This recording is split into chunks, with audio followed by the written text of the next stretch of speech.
Alright, here we go, Jimmy. I've got everything primed and ready to go. External fuel tank with a hose that goes into the inlet of the pump there. And then I've got 2 batteries linked up with jumper cables to get this thing to crank over as quick as possible. And I've got the ignition hot wired on a couple of jumper leads. So we're going to try to get this beast to fire up for the first time in who knows how many years.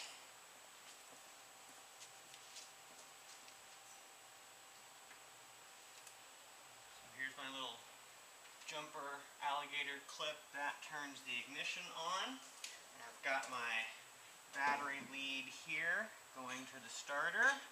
And let's see if we can't hit the gas pedal one time there.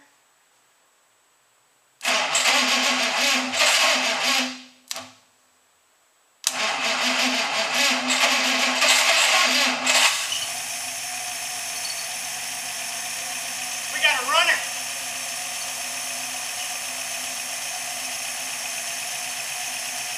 Yeah. Don't have any of the accessories hooked up right now, but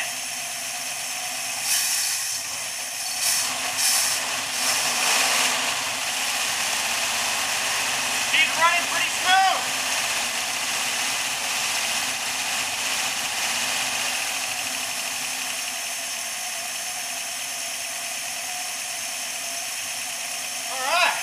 I'm pretty happy with that.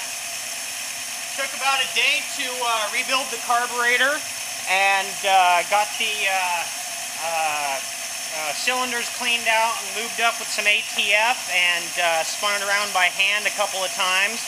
Did my best to clean the ATF out of there, and so put the spark plugs back in all clean and routed the wires. We had one broken wire for cylinder number 1. So I took the ends off the old wire, took an old one that I had, and then basically made one out of the used parts. And so right now we're running just off of the batteries and no water pump circulation at the moment. No, the pulley's off. So basically it's just as absolutely simple as you can get. There's one wire to the starter, one wire to the ignition, and it'll start up and run. So, alright, hot diggity. No clunks or bangs or anything abnormal.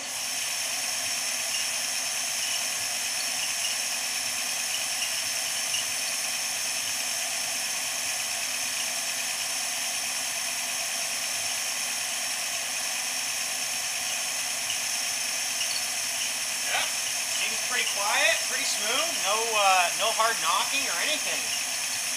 I'm loving it.